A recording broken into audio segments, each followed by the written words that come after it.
Welcome back to the Wolf of Queen Street podcast. Today, Jimi Hunt, someone that to people in the scenes in New Zealand almost needs no introduction. But to everyone else that's not sure about Jimi Hunt, one of the mental health and mental fitness trailblazers across New Zealand that has done crazy things, that has climbed on an $8 lilo and floated down the Waikato River, has built and run an event for the world's longest slide down at Jonker's Farm, and as well as walked over 3,000 kilometers across New Zealand to raise awareness for mental health and mental fitness. Now, Jimmy, welcome to the show. And first thing, I'm just tired reading the shit that you've done at the moment of how extreme and how crazy it is to do some of these events to bring awareness to mental health and mental fitness across New Zealand. I don't really see it that way.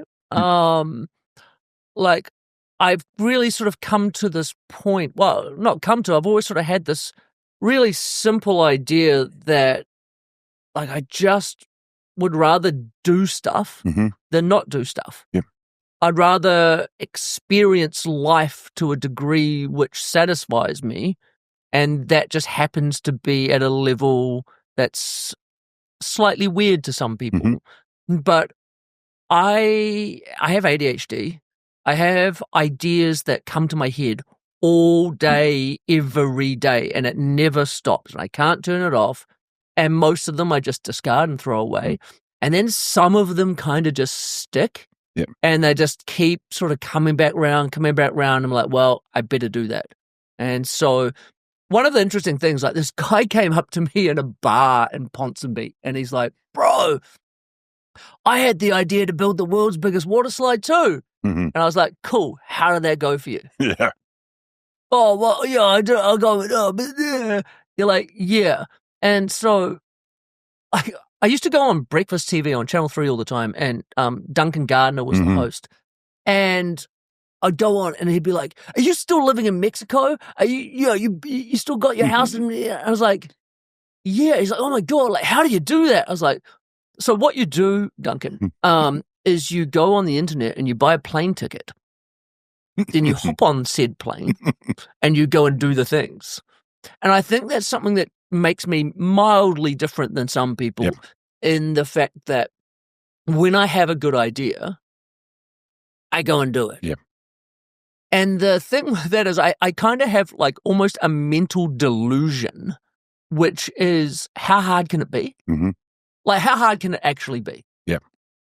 And so when I think about building the world's biggest water slide, people, that's a whole big thing. I'm like, how hard can it be?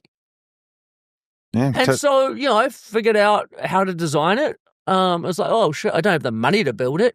So I crowdfunded that in 3 days. 3 days it took me to crowdfund enough money to build the world's biggest water slide, and then I went and did it. Over at Jonker's Farm.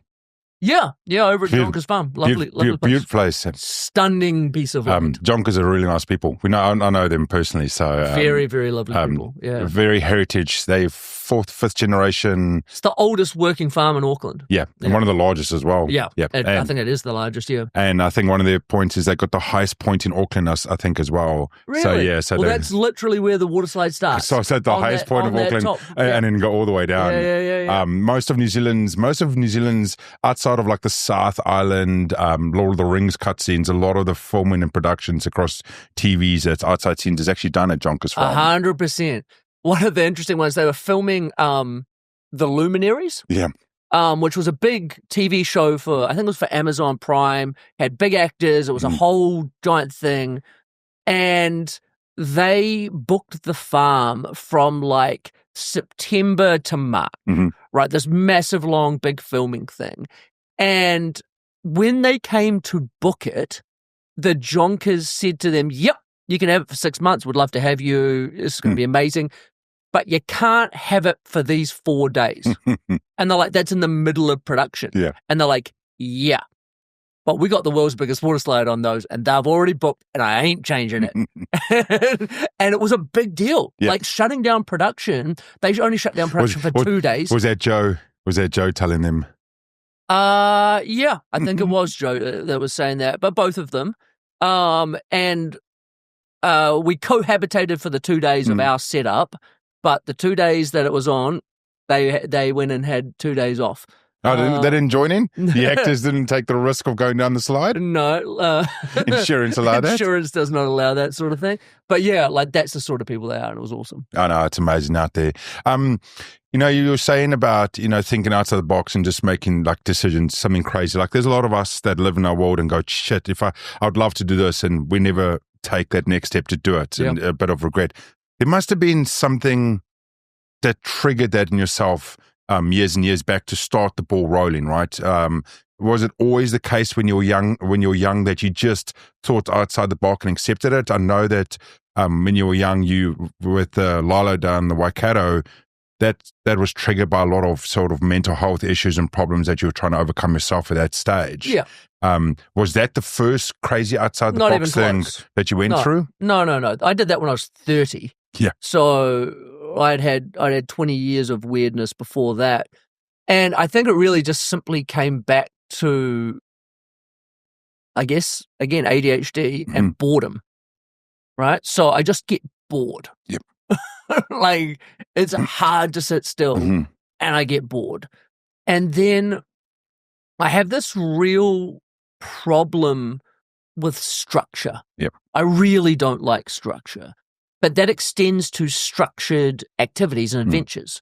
And so, you know, doing a normal thing, to me, it's someone else has already planned it out. Yep. Someone else has already done all the health and safety. Someone else has, you know, made sure that this is going to be absolutely fine. And that bores me. And so the things that I think about are things that take me into the unknown. There are things that I don't know the outcome of. The fear of failure actually drives me. Like I would rather have the high chance of failure, but an amazing piece of success than something. Because if something is structured, if you achieve it, then that was the goal. Yeah, like people set it up for it to be achieved. Yeah. And so in order to really get anything done that hasn't been done before, you are required to make it unstructured and walk into the unknown. That is so true. I mean, I just look at the stuff that you've, you know, these big three things that you've done across there, but I mean, there's so many things that's underlined from that you've done. Like, I mean, where did the idea, I mean, like you said, the ideas pop in your head, but the $8 Lilo, the warehouse Lilo down the Waikato River. Yeah. I mean, where were you sitting that popped in and you went? I know exactly where I was sitting. Yeah. Like, I literally know exactly where I was sitting. Where was that moment? And this is the answer for like a lot of these things. Like I know exactly the moment. where I was and what happened. And then it was a big thing that drops in, but it's also then something that again starts repeating afterwards. I'm like, yeah, there's something here. But when, like, I wasn't in a good mental place at the time, and I realized that my tomorrow had to be different than my today, right? Because my today sucked. Yeah. And so I was really trying to think, what lights me up? Like, what actually gives me joy and passion? And, you know, I was 30, I had businesses, I was, you know, mildly successful in my own businesses, all that sort of stuff. And but I was just like, what? I'm unfulfilled. And so the answer to me is very simple. It's like adventure. Like unstructured adventure makes me happy. And I'd been doing unstructured adventures, you know, for a long time, my entire adult life. I was always the friend that would be like, let's go fucking do something. And I'm like, oh, yeah, but what do we do? I don't know. And then, so like, I basically would have to come up with the idea. I would have to facilitate the whole thing and then actually tell people, let's do it. Like, and then they'll be like, oh, okay, then. And then they'd be out there and like, this is the best thing ever. Like, yeah, why was it so hard to get you out here? And so basically, previously, I had taken my friends on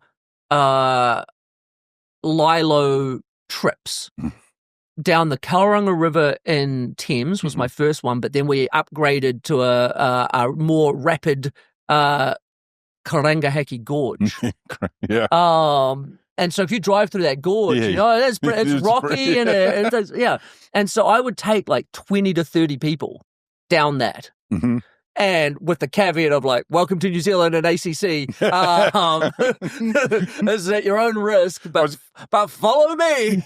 I was going to say, that is like, there's no ways getting down that easy without expecting something to happen. Absolutely. And the beautiful thing is, like, we literally had no problems every time I did it. But, those are like, that's like 4 kilometers that you'll do, and it'll take you a couple of hours, and we have a barbecue after. It was all well and good. And so I'm sitting there on my couch in my apartment and thinking about, look, what can I do? And I looked over, and there literally was a lilo from one of those float days sitting in the corner. And I looked at it and I went, well, maybe I swim that a long way. Mm-hmm. I was like, well, maybe I do New Zealand's longest river. And I turned to my wife at the time and said, I think I'm going to lilo the Waikato. And she goes, she's from Australia. Yeah. And she goes, well, how long's that? And I was like, fuck, I don't know.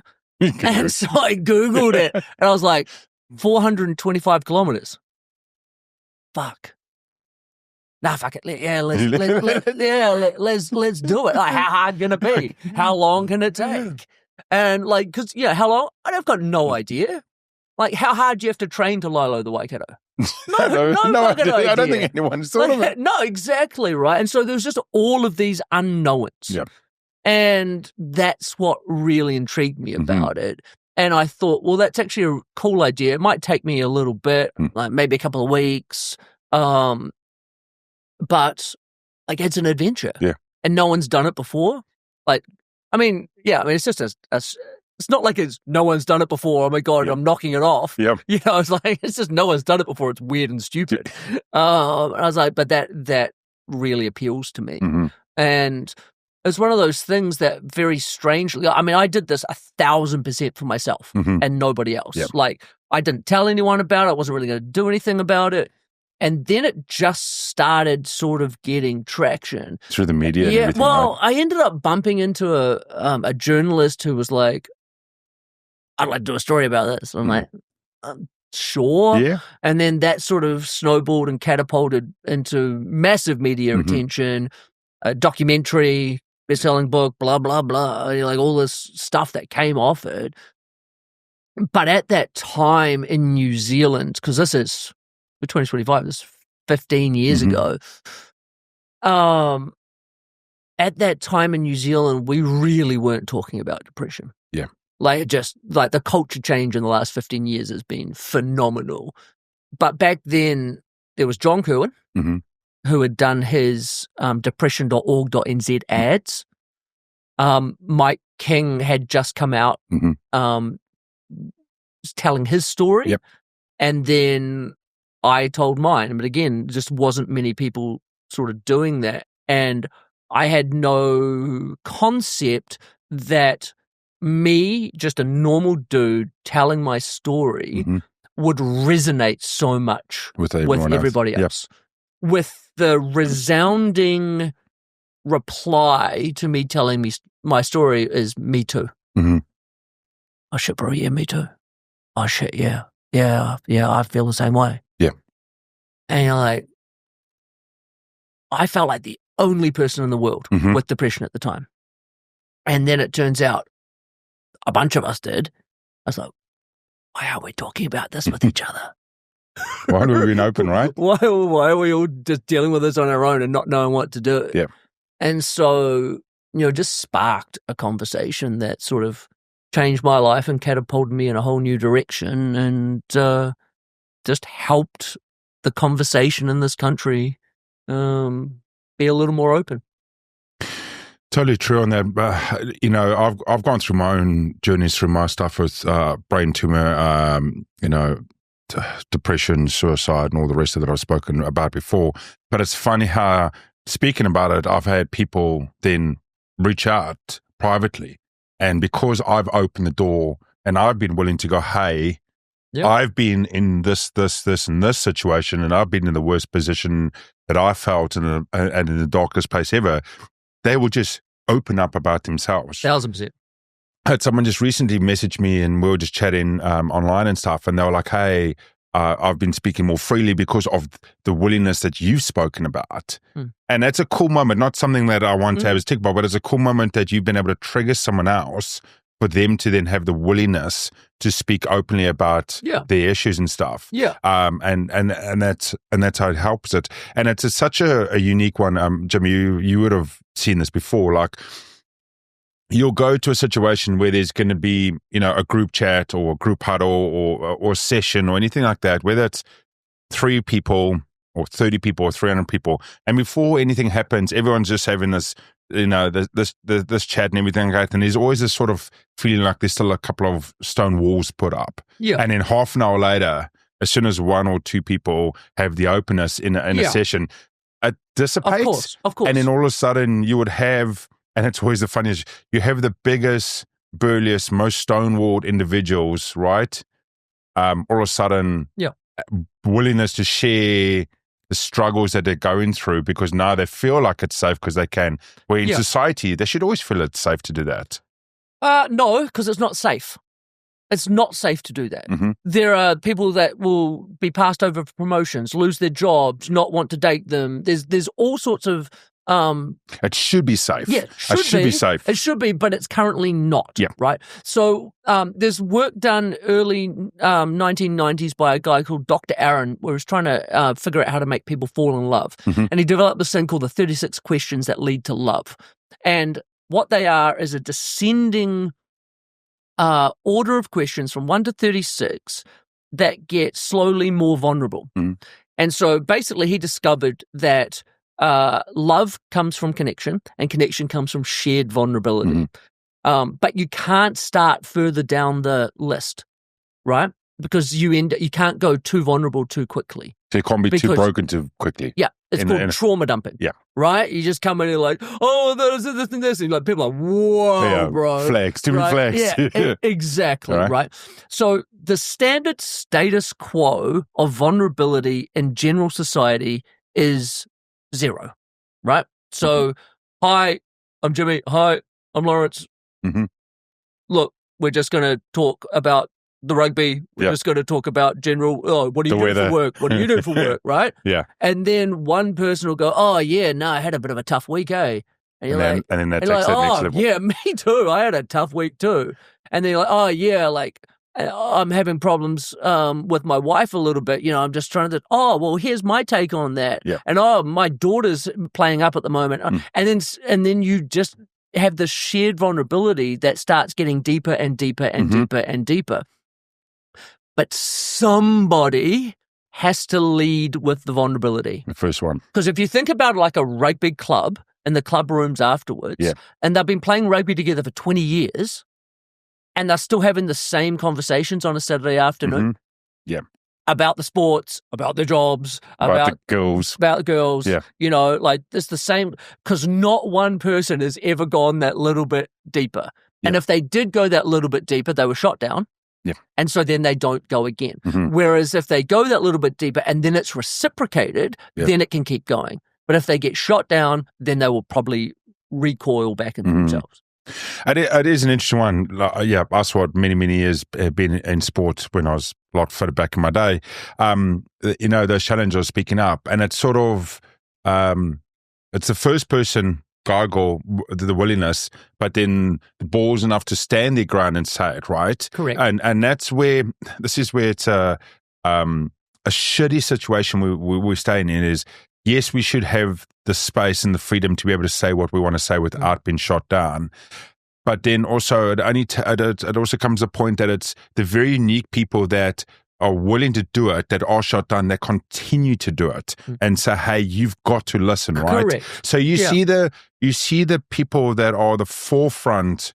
And I say forefront, this is, mental health has been something that's been around for generations. Of course. But you see the forefront of people now, or the leaders across the corporate or the sport and everything else. And they go, oh my goodness, they were so forward and advanced in that. But the only reason they were is they were willing to keep fighting for it. Where they were brave. They were brave. Where there might have been 20 other people that had did it at the same time, but just got knocked down once, and their genetics and their makeup didn't allow them to stand up again and speak about it. I mean, and then you see that a lot of, you know, the leaders, especially in New Zealand, we look at our sports leaders because it's been such a small country. We look at our sports for inspiration across a lot of spaces.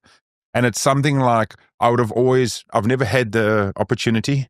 I've actually caught out that I said I would likely never ever interview him, but I can imagine that Richie McCaw is a gentleman that had this willingness to speak to his team around this, but behind closed doors, to give him that space. Yeah. And it's something that I've always perceived that likely that's where he was, and one of the strong things that he had. Yeah. Whether it is or isn't, that's just the way that he allowed that space. You made an interesting point in there about the bravery of speaking up, and then people either knock you down or, you know, accept it, right? Yep. A guy I know called Derek Sievers has done one of the most watched TED Talks of all time. It was done actually at the TED stage, not a TEDx talk, on the TED stage. And it's, I think, like 3 minutes long. And it's called How to Start a Movement. And he uses a viral video from the Sasquatch Music Festival, which is this festival on this big hill with this big stage down the bottom. Santa Gold is playing. You know the video? Yeah, I know exactly what you're going to get to. There is this one, like, everyone is just sitting on the hill. The one trippy dude. Yeah, and there's one trippy dude who's a lunatic. Yeah. Right? He's off his nut. He's just dancing away. And so, like, that's the lunatic fringe. That's the lunatic with the idea, who's willing to be brave, who's willing to dance, who's willing to take the ire of the crowd of, like, look at that weirdo. And as they watching this, one dude gets up. And that one dude gets up and goes over and starts dancing with the lunatic. And everyone's like, oh, yeah. And he's dancing, and then they're having a good time. Here's the first follower. He's the one that has validated the behavior of this person. And then a couple of ladies get up and go over. They're the early adopters. And they're coming in, they start dancing, and now there's like 5 or 6 or 7. There's a couple of other early adopters, and 8, 9, 10, 11, 12. Now people look like they're missing out. Because there's a movement going on, Because there's a movement coming. Yeah. And so just slowly and then faster and faster and faster, the entire side of the hill gets up and is going crazy dancing with these people. Yeah. Loving life, having a great time. That would not be possible, not without the lunatic, but without the first follower. The first follower is the one that validates the person. People completely underestimate the power of the first follower. People don't always associate themselves as the lunatics, the ones with the crazy ideas, doing the big things. They're like, that's not me. And you're like, cool, you don't have to be that guy or that girl, but you can be the first follower. The champion. You can be the one that says, no, what they're saying is brave. Leave them alone. Or I agree with that. Thank you for standing up and saying that. You can be that person. But you can also be 100% agreeing, but you can also be the first follower and still challenge it. So this is also one space is we be the first follower, the first champion, but the champion has to be, can be supportive or against it, going, hey, I agree with what you say, but here it is, but still in supportive, because we live in a society at the moment, and I've spoken to a few people, Dr. Emma Woodward, about raising kids in New Zealand at the moment, one of the best child psychologists across, and especially in America now, where we're raising kids where you have an opinion, and if anyone challenges your opinion, then you should cut them out and they should be cancelled, right? Yes. And we're living in a time, as you speak right now, that America's got new political power and directions are being given, and whether you agree or not, it's going to be happening because they've gone too far. So I'm not going to go down that sense. Some of it I agree with because they've gone too let's say, woke on the extreme usually rights. that's the lunatic that's speaking up against them as well, right? So there's usually someone that has to be the lunatic against the other lunatic, right? to even out. Yeah, and then it's whoever backs up. Because I mean, that's the biggest challenge you have. I even seen with my teen daughter, right? And we'll have a conversation, and things are going on, and I will. She'll speak and we'll challenge, and then it'll be like, but no, you're not allowed to challenge me, because society is, I've got my opinion, and I'm not allowed to challenge your opinion, because then you are oppressing me and you belittling me, and that's going to trigger my trauma and my anxiety and my depression. Now, hold on, there's a couple of things people need to understand. That could be the case, but by us having open conversation and having I challenge you, shouldn't trigger your trauma, your anxiety, your depression. We should be able to have open conversation about it and be supportive of, this is your view, this is my view. I'm South African raised. Most people know us as blunt and stubborn. Our opinions are usually most extreme.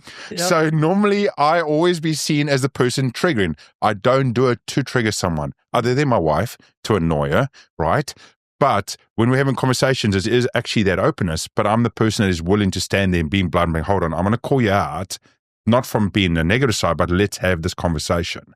And I think that's also something that in society and in the space, we need to last have the openness. We need to last to have this, the A and the B side, so we can come together and go, yes, that is your view. This is my view. I support your view, but I'm still staying on my side of the fence as well, because that also allows us, because we're still unique individuals, right? Yeah. There was a tweet by the founder of Twitter, Jack Dorsey, and he said, I have strong views loosely held. I really like that. Yeah. Because the majority of the population has strong views strongly held, right? And they're not willing to listen, objectively evaluate another person's views, and then take them on if the evidence is compelling enough. And I am. Yeah. Right?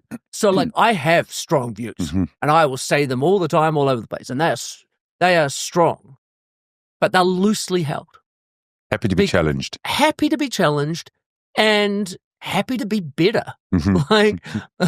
Like anyone who thinks they know it all, run. Run far away. Don't bother arguing with them, because you're not going to change their mind. It's so true. A couple of weeks ago, headed out with a few friends of ours and the wives on Valentine's Day. We did like a full couple night out. All the kids left at home, something cool. We ended up at this pub, and in typical New Zealand fashion, ended up at a pub. I'm the only South African in the corner, so some Kiwi young bloke in his 20s, wants a challenge, and we want to speak about sport. So we obviously get down to speaking about rugby. And this guy was one of those guys, a strong opinion, and he was like, New Zealand, irrespective of who say, is the best rugby country in the world, and still is, and it doesn't matter that South Africa's won 2 World Cups back to back.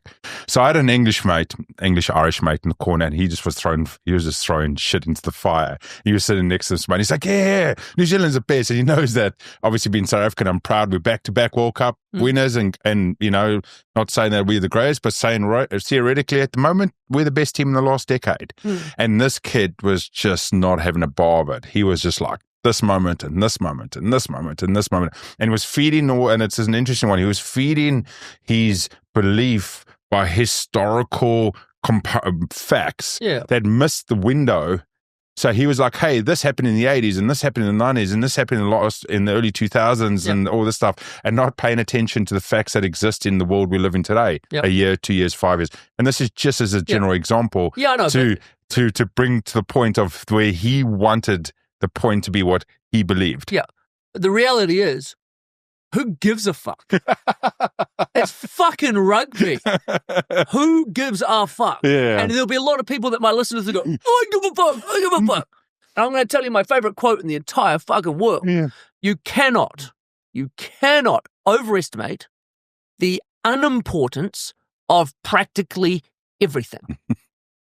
Love it. In the grand scheme of things, practically everything is unimportant, Mm-hmm. right? The rugby score, unimportant. Yeah. The car you drive, unimportant.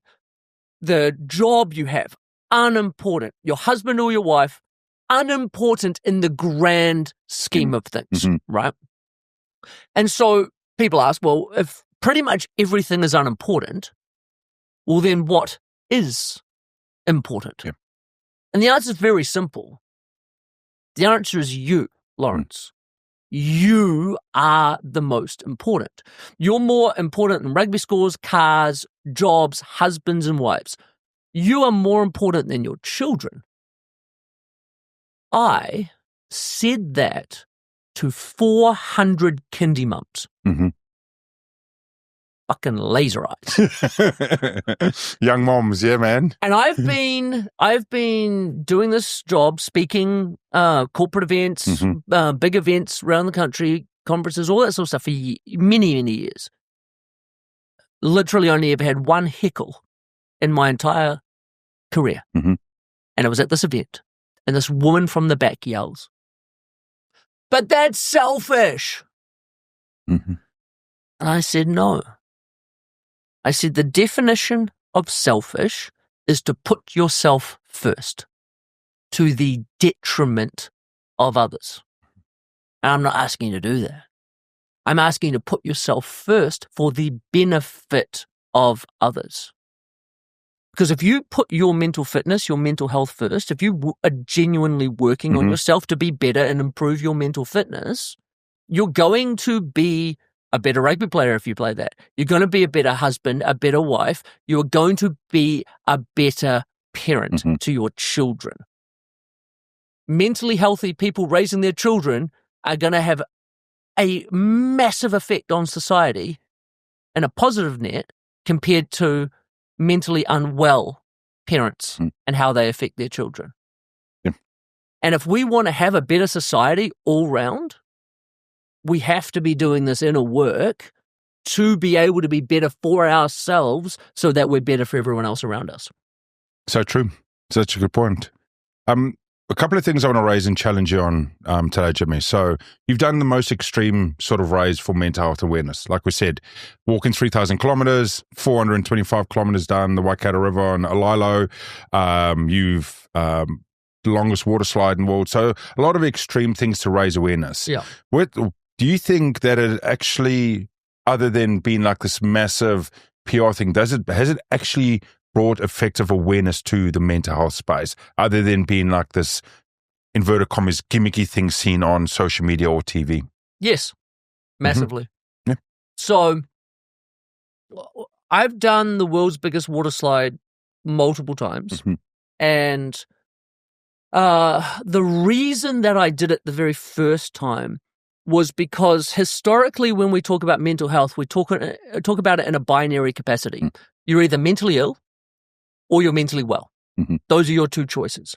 I really didn't like that because as far as I understand it and everything that I do, mental fitness is a continuum. And the reason I talk about mental fitness is because it's not mentally ill, mentally well. It's a continuum. And so when I say, how fit are you? You don't say I'm fit or I'm not fit. Yeah. Like there's no, oh, he's fit and he's not fit, right? You're just different levels of physical fitness. And it's exactly the same for mental fitness. You're just at different levels. And the reality is that if you put in small incremental efforts over time, you're going to become fitter. Yeah. And you're going to get all the benefits of that, both physical and mental, right? And so we want that. We want to increase fitness of both sides. This was a concept that was not talked about, mental fitness as an idea. And I wanted it to be. I wanted people to get out of this binary thing. Because if you were mentally ill and the only other choice was mentally well, people would be like, oh, no, I'm mentally well. Anything to get out of this box, right? And so I wanted to change that. And especially at that time, but still now, the media doesn't want to talk about that unless it's in a very negative way. Yeah. And so, like, rebranding mental health to mental fitness requires a campaign. And you need to manipulate the media to be able to do that. And so I figured that if I had the biggest water slide in the world, now selfishly, I just like water slides. I thought it'd be cool. But if I have the biggest water slide in the world, people would want to talk to me. Yeah. And so my rule was I would do any media as long as we got to speak 50% about what I did and 50% about why I was doing it. Yeah.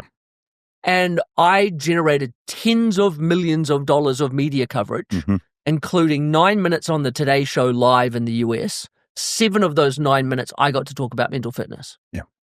And so, again, it's not like anyone does anything in specifically, but I contributed to the consciousness of New Zealand in moving towards an understanding of mental health and mental fitness in a new way. And the reason I did that is because I have a background in branding and marketing, and I know how to manipulate the media. Yep. It is an effective way out there because, like I said, is a lot of people see it. You always see it in America. It's like PR stunts and all the rest of it. Yep. But sometimes we got to use PR stunts to get the message across if it's done with the right reason and for the right cause. Right. It always has to be followed through, right? Yeah. So awareness is good to a point. Yeah. If you are, I am aware I have depression. Your life still sucks. Yeah. Right? Like, fucking thanks. Now I know what I got, Yeah. but fuck, I'm still not in a good place. Right. So we need the awareness, which we did, because a lot of people didn't even know they had depression. I did not know I had depression. I literally didn't even really know what it was. And again, this is like 18 years ago. Like I didn't know I had it. I didn't know what it was. I just thought I was fucked. I didn't even know. I didn't even have a word for it. To then have an awareness of it is the start. And this is where I think we're at now in 2025. Like, awareness of anxiety, depression, suicide, like, we're all aware of it. Pretty damn aware of it, right? And so this is where it now has to pivot towards action, towards doing, towards actually changing structures, systems, cultures, so that people are doing things differently. And like, I think that's where we're going now. So true. It leads me on to one of the last things I wanted to raise with you today, and it's something interesting that I've seen in the space. And I've got a thought on what your opinion is going to be on this, but also is the challenge of giving people advice. Now, so we in 20 years ago, very few people willing to talk up or learn. Your big key players were your people you saw on the American TVs, your Tony Robbins and maybe like a Mel Robbins back in 20 years ago. 10 people to take advice from. Take people. Now we get into the space that everyone's giving advice. Now, right? I've been 5 years in this journey. I've through this brand and everything else. I've been able to meet Tony, Gary V, Grant Cardone, all the top key speakers in the world. I've gone through the worst of the worst, depression, suicide, all the rest of it myself.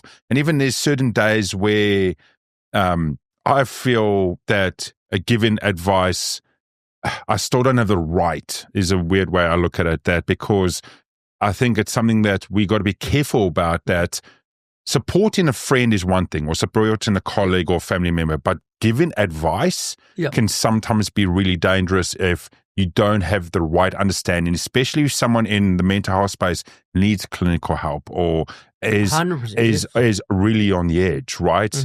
You yourself is obviously someone in the forefront of this that is giving that advice. But as a general thing is, where do we have to be careful about people stepping up? Because during 2020, 2021, and we're going through COVID and everyone is home, all of a sudden became niche to be a mental health coach and advocate. And looking straight at the camera, to half those people that did it as part of it because it was niche and trendy, fuck you. Because the other half of people is actually trying to do it for the right reason, not because they would have gotten clickbait and fucking gotten some clout on social media. So I have this love-hate about people that give advice, because half of us do it for the right reason and half of us just do it for clout, and it's a dangerous slope. I agree with you. The space that I fill, I think, is interesting in terms of, like, I don't help anybody. Nobody. I help nobody except myself. I am only here for me. Mm-hmm. Literally, Yep. my job is to fix me. And that's all I focus on. Mm-hmm. What I happen to be very good at, if I find something that works for me and has helped me in my journey, Mm-hmm. I speak about that. And I speak about it from a first person thing. I think that this is the best thing that I've ever done Mm-hmm. in order to help me with this. I think that what I did here is amazing for me. And it might be for you as well. Yeah. So speaking from that place is really good. And then obviously I speak at big events and all sorts of things. And I rely on the best research. Mm-hmm. And so I will only say things that I believe are well documented and well backed up. Mm-hmm. Because I actually have kind of almost an imposter syndrome of standing up there as an Mm-hmm. expert, and I'm literally just waiting for people to call me out. Like, or fuck no, that's not right. Yep. And then I need to know in my own heart that if someone goes no, I can go, well, here's the research paper that Mm-hmm. that came Validates, from. yeah. Yeah. Now, fucking research contradicts itself consistently. So, like, Yeah. all I'm trying to do is take the best research that I can at the time and give advice in that way. And I think it's again, people who pretend that they know. Mm-hmm. I think that's where it, like, literally, I think my my Instagram bio says advice from a man that knows nothing.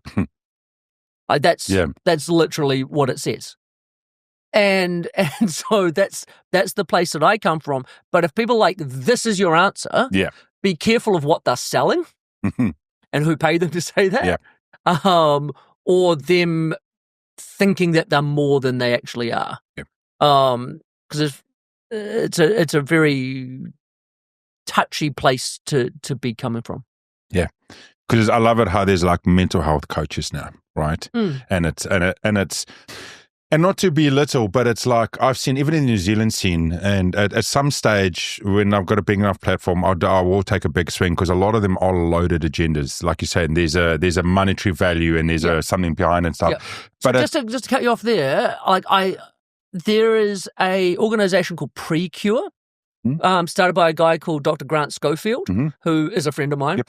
And he's a human performance specialist up at AUT, New Institute of whatever Technology. it is. Yeah. No, like the Human Performance Lab. Oh, the lab. He's like yep. head of the Human Performance Lab. He's a smart man. Yep. And he started this company, and what he noticed is that there's a massive gap between psychologists, psychiatrists, therapists, counselors, and friends.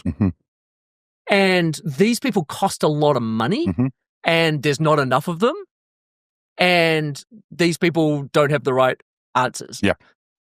And so Precure has actually created basically a mental health coach course to fill that gap in the middle. And I think that gap needs to be filled. I think that those we need to have like a more affordable, like still a job for these people, but it needs to be, it's half the price of a psychiatrist. You know, there's this gap that needs to be filled with people who are well educated, well trained, and know what they're doing in that space. I completely agree with you that like there is no, and this is kind of why Grant did it, is because anyone can call themselves a mental health coach, right? So at least these people are like a Precure trained mental health coach. So you can kind of have some validation that they've gone through some particular thing, right?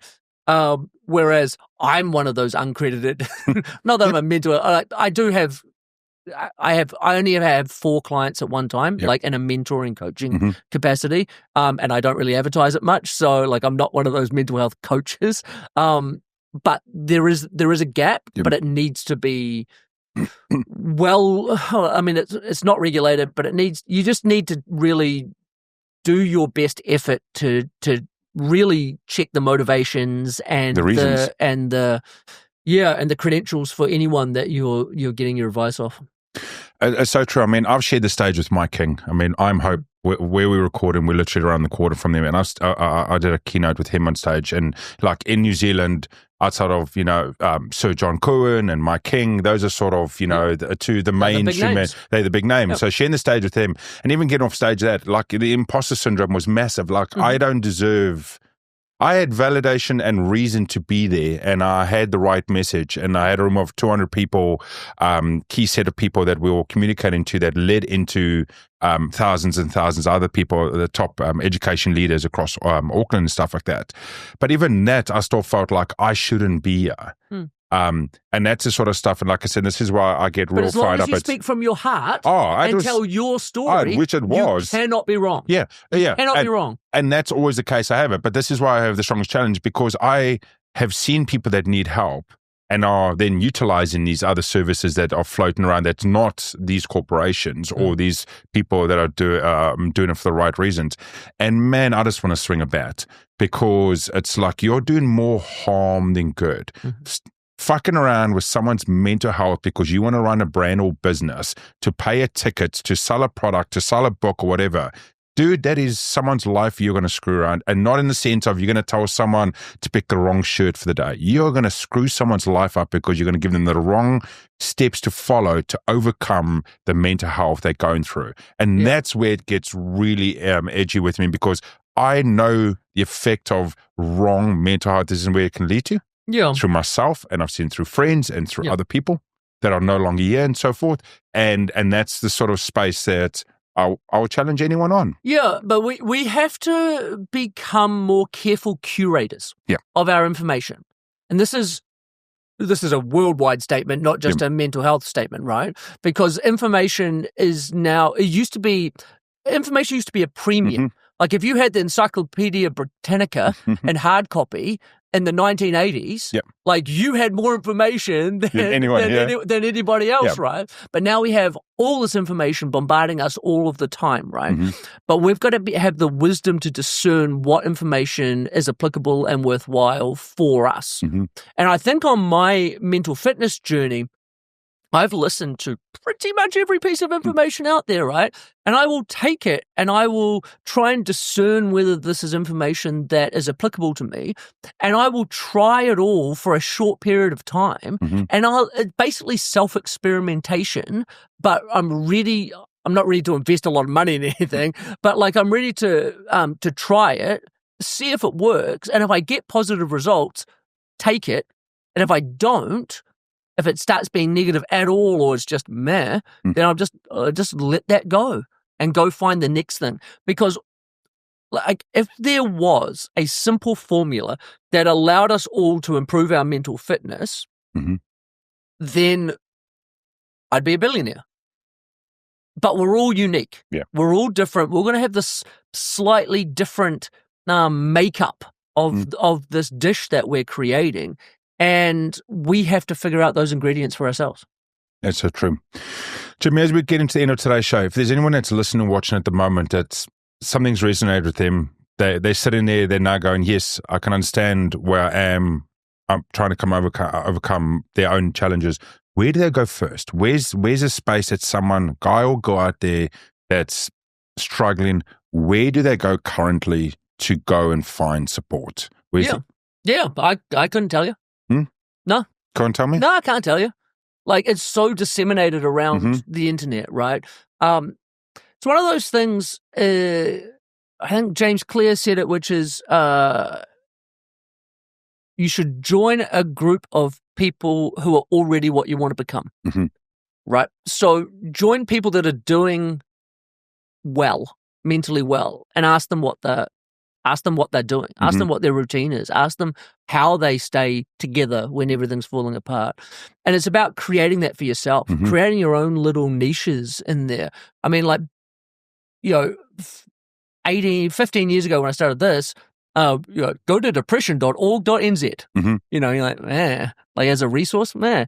But like you can Google anything now and it'll give you that. You can listen to podcasts, you can listen to like anything, and there's a plethora of information out there.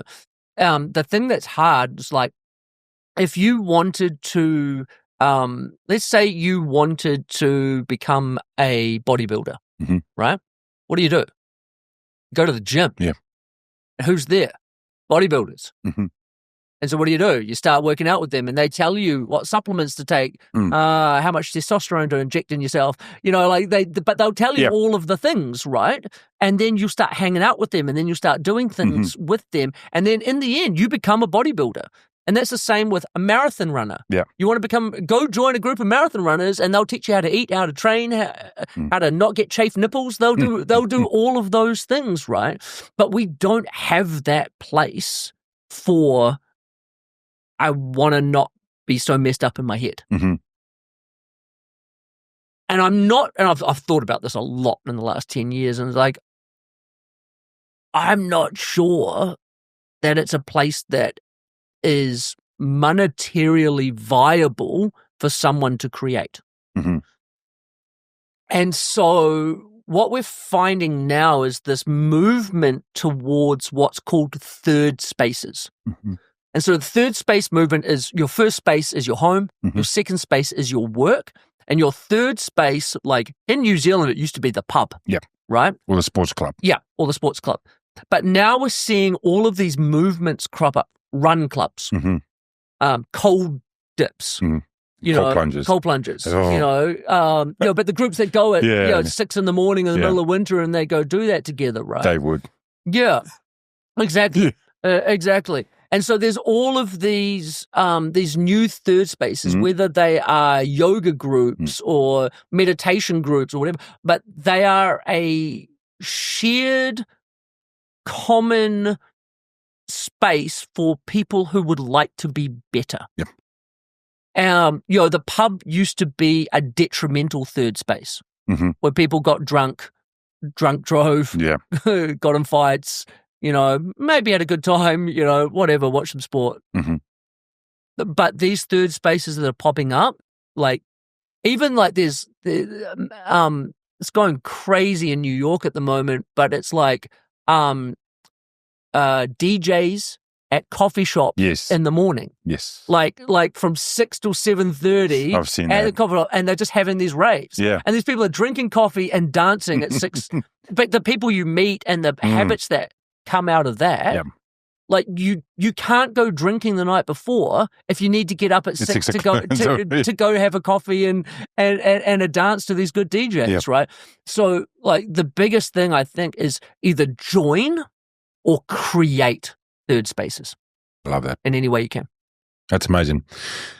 Jimmy, there's so much to you and so much more about you. I mean, at some stage, I'm likely going to have to get you back for a second or third time to get through everything that you have to go through. But to anyone that wants to find yourself or learn more about yourself, where can they hit you up? All my socials are the Jimi Hunt, Jimi, like Hendrix. And JimiHunt.com. That's and like I'm easy to get hold of and happy to chat. Happy to have you on. Yeah, pleasure. Awesome, Jimmy. Massive thanks. It's been a couple of years that we've been chatting on social media to get you across this table. Well, I don't live in this country, so I made it hard. We made it hard, and we're waiting for you to fly in and to come across you. But there's so much amazing things that you've done in the last decade or so, even for longer than that, that you're trying to break the barriers that we see that exist today and showing people the tools. And it's just from myself that has gone through mental health issues myself, massive thanks to what you're doing and the willingness to share your journey and to put it out there for everyone to see and to be willing to be challenged. And that's something that in society we should be allowing ourselves willing to be challenged and the openness to allow that safe space. So Jimmy, thanks for coming over today's show. And as always to everyone else, thanks for coming over the Wolf of Queen Street podcast. Hope there's something that Jimmy said today that resonated with yourself. Go out and search, go out and find something that makes you happy. As Jimmy said, yourself, not everyone else around you.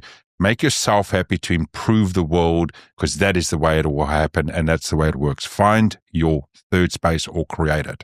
But as always, thanks for coming over to the podcast and hope to see you again.